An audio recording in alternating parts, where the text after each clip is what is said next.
Hello and thank you for tuning into Sideline Story, your destination for sports news, analysis and discussions. I'm your host, Yang Guan, and today we have our co-hosts, Fu Yu and Tian Yu joining us. In this episode, we're going to discuss Team China's FIFA World Cup qualification campaign under the new coach Branko Ivankovic from Croatia. He was the head coach of Chinese Super League club Shandong Taishan for 2 years from 2009. He also had coaching spells in European clubs as well as national teams here in Asia. Fu Yu, looking at this resume, and his past coaching experience, do you think Branko Ivankovic is a good choice for Team China right now? What difference do you expect him to make? Yeah, like you said, from his past experiences, he's someone who knows China's football and who knows football in Asia. Actually, Ivankovic's appointment seems rather rushed to me because his first official game in charge is a World Cup qualifier against Singapore. Quite a challenge. That game came less than 3 weeks after he started the job. So there's not even time and room for trial and error between him and the team. And they will get down to real business very soon. But I can see where the choice came from because actually, I hate to say this, but given the current circumstances, the current state that China's football is in, I don't think it makes that big of a difference who takes over the team, who coaches the team. The FA, the Football Association officials here in China, I think they chose Ivankovic because of his knowledge. He expressed his confidence and his extensive knowledge about football in China, and also because of his previous jobs, like you mentioned, coaching national football teams in Asia, including Iran. And he just came off of his job from Oman. He left that role after the Asian Cup. So I think, to me, he is a very realistic and safe choice for China at the moment. And also, I think since their first campaign, and the most important one actually is the World Cup qualifier, I think that will also give both the coach and the team a clean sheet to work from. I really like when you described it's a safe option. I quite agree. Ivankovic had coaching career in experience in China. He led Shandong Taishan to the Chinese Super League title, and he's familiar with working with Chinese players and colleagues. Yes. And he also coached the national teams like Iran and Oman. He knows the dynamic of Asian football. This really gave him the edge. I know reports said Jürgen Klinsmann was also considered after the Chinese Football Association fired Ivankovic. Klinsmann is a better-known coach, of course, but I think he lacks experience in dealing with local players, yes. Especially with Asian players, when language and culture become a barrier. And also his football philosophy, which originated from Europe, may not work in Asia. Exactly. Most recently, how he managed the South Korean national team drew a lot of criticism from fans, and that spell ended quite ugly for the German coach. So I would also doubt it if he could well build good relationship with Chinese footballers and truly be devoted to this job. So realistically speaking, Ivankovic may not be the best option, but he's a safe option. Yeah. Tian Yu, do you agree? I think we could say that there is a sign of hope that we could see from Jankovic's coaching style, especially the... You mean Ivankovic? Yeah, Ivankovic. I'm sorry, Ivankovic's coaching style, particularly from the players that he chose to field. Look at the squad he chose to assemble in the first training camp after he took office. 5 of them were called upon to the national team training for the first time. And before the training, Ivankovic said that he would choose a couple of newcomers every time there is a national team training. And he plans to incorporate more young players to energize the current squad.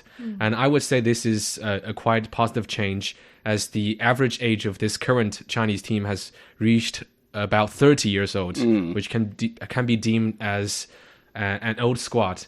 And I think bringing more young players and give these players more chances will definitely do good to the team and create more vitality among the players. And also, speaking of the upcoming qualifiers, I think what I expect the most from these games is to see whether the players can play more aggressively and confidently. In the past 3 games on the Asian Cup, the Chinese team has scored no goal, which is totally unacceptable for me. Because we can't even score a single goal against weak teams like Lebanon and Tajikistan. That's terrible. And I think this terrible results could be largely explained by the poor tactics and decisions made by former coach Ivankovic. Some of the players were playing in positions they're not familiar with, they're not comfortable with. And in previous friendlies played by Team China, we could see some beautiful combos presented by some players in the front line. But when it comes to the official games on the Asian Cup, the players seem to be different people. They seem to be very nervous all the time, and they didn't dare to pass through balls, and instead they resorted to kicking the ball into the air, which only ended up getting intercepted by the opponent defenders. And if something must change, I hope it's their playing style. We want to see a team that can be efficient in attacks and players who dare to dribble and pass threatening balls. Yes, and the Chinese team's playing style and the coaching style of Ivankovic now is something Chinese fans pay a lot of attention to. From his recent interview, Ivankovic said his coaching approach is to pick the right players for the right positions. He won't make the players try out roles they're not familiar with just because of the coach's tactics. It's quite, I think, the opposite of his predecessor Jankovic's approach. Yeah, he's definitely learned lesson. Yeah. I remember a lot of players were put to positions they are not adapted to. For example, Jankovic transformed Liu Bingbing, a winger, to a left back, which led to disastrous performance from Liu during the Asian Cup. It's quite a rigid method. It's like forcing an equestrian horse to work like a farmland donkey because you need a donkey. So I think it's something needs to be corrected. I think this will be corrected, as Ivankovic, according to Ivankovic in his interview. And another thing, as you mentioned, Tianyu, earlier, is the change in this squad. A lot of new names called up now, including Ai Ke-sen, the naturalized player born in Brazil. I think many years ago, people had high expectations for Ai Ke-sen because he had really glorious career with Guangzhou. And now it seems like his news with the national team became quiet now. But this time, Ai Ke-sen has earned a national team call-up after his absence from the list when Jankovic was in charge. Tianyu, what do you make of this change? Well, I think Ai Ke-sen's comeback is definitely a good thing for Team China, even though he's already 34 years old and has been troubled by injury for quite a long time. So he may not be able to start for the whole game, but still his strong body and excellent shooting skills can always pose a lot of danger to the opponent's defense line. And he can be a very good substitute for strikers like Zhang Yuning and Wu Lei. And also his rich experience in international tournaments will offer a lot of help to this team as the two-time AFC champion. And personally, I really like this player because as a naturalized player, Ai Ke-sen's always very positive about playing for China. Yes. And yeah, he's playing the best he could every time he has a chance. So I think his comeback will offer more variety and experience to this Chinese team. Yeah, the willingness to play for the national team is something really matters for these naturalized players. I mean, a lot of naturalized players, when they don't call up to the team, they chose to return to their original countries to play.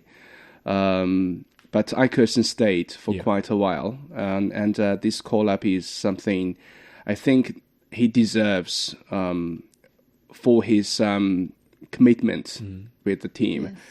Yes. I think I agree it's a good move. It may not mark Team China's complete switch to attacking football because just one player, but at least a positive sign that Ivankovic is willing to address Team China's attacking issue. I mean, Jankovic stepped down majorly because of the group stage exit from the Asian Cup without a single goal scored. Embarrassing. He emphasized too much on defense and toughness of the team, but being tough, I think it's far from enough. Physical power. Yeah, for winning games. I mean, it's not a boxing match. You need to tell the players how to put the ball into the net, for crying out loud. So from this perspective, Ivankovic may have a lot to say. I checked the stats of Oman and Iran under Ivankovic's reign, and their goal-scoring performances were quite impressive. Oman averaged 1 goal per game in 52 games with him, while Iran scored 2.4 goals per game in average. With Ivankovic. He knows how to build a goal-scoring team, which is something Team China needs right now. And Ikerson's call-up is, I think it's a key move here. For you? Just echoing what you just both said, I really like Ikerson, or Ikerson as he is now known in China. And out of all the naturalized players, wherever they're from, Ikerson seems to be the most dedicated to both his sport and his adopted country. And just to follow up on more facts about his passion for playing for China. I remember the first National Day here in China that he spent after he obtained his Chinese citizenship. I believe that was in 2019. He wrote on social media about how excited and how proud he is to be spending this day, October 1st, in China. I don't know of any other naturalized players who did anything similar. So that's about his, well, you can say patriotism because he holds a Chinese passport now. Right. And also, apart from Ikerson's respect and dedication, he is still a good player despite the fact that he is now 34. He still can score goals. And also, this call-up to the national team also shows the trust that the new coach has in him. And I think Ikerson and Wu Lei will be a powerful attacking lineup for China during this World Cup qualifiers. I don't know if it's the Chinese food that serves Ikerson well. Captures his heart. Yeah, but he's now kind of chubby or bigger than he first came to China. But I have no doubt that he will contribute once he steps onto the pitch with Team China. I mean, with Ivankovic's coaching career, coaching style, as I said, he emphasizes on attacking football. I think Ikerson will have a role to play. I'm looking forward to seeing Ivankovic's national team with more creativity in front, with more penetrating runs and penetrating passes. And calling up Ikerson is a good start. Even though Ikerson is 34, he may not be able to play 90 minutes on the pitch, but his skills and experience to control the ball, deliver the threatening passes, and link up with the midfield are definitely valuable assets for Team China. Yes. But the fans may have different opinions about Ikersen's call-up. Some fans, because he hasn't played a minute in the new season of the Chinese Super League yet. With Chengdu Rongchen, his physical condition would be full of question marks. But considering the lack of creativity up front with the current national team squad, I still think Ikersen has a role to play. Given even 5 or 10 minutes, he may produce chances in the final third with passes or shots. So personally, I'm quite optimistic about his return to the national team as a solution up front. Besides Ikersen, Ivankovic also called up Fernando, another naturalized player. Also from Brazil. Yeah. Tianyu, do you think Team China now should reuse more naturalized players to upgrade the squad? Because we didn't use them, I think, to their utmost in the previous stints with different coaches. I think in the short term, using more naturalized players might be a cure for the current trouble this team is faced with. Bringing more high-level young foreign players will definitely give a boost to the strength of the squad. And playing with these players can also raise the level of those domestic players and add to the variety of the team's tactics. But the problem is a player as professional and skillful like Ikersen is really scarce. You can buy some good players with big money, but money can't necessarily buy their hearts. And it takes time to determine whether a foreign player is reliable enough to play for this national team. So in the end, I think counting on naturalized players totally is not the way out. And what we need to do in the long run is still working on a youth training system and improving the competitiveness of this Chinese Super League. And only in this way can we find more domestic talents and at the same time retain these naturalized players. Yeah, not every naturalized player is dedicated to the national team like Ikersen. If we have 10 Ikersens, then we have a total naturalized squad. That would be great. For you, what do you think? I noticed a word that you just used, which is upgrade. Actually, I wouldn't say upgrade the Chinese squad yet until there is substantial improvement, such as maintaining a consistently improving ranking in Asia. Let's not be so ambitious for now and say world rankings. Let's just improve the rankings in Asia first, or being recognized as a team that's capable of competing not for the title, but maybe for the quarterfinals or the semis at major international competitions, which actually I don't see happening anytime soon. So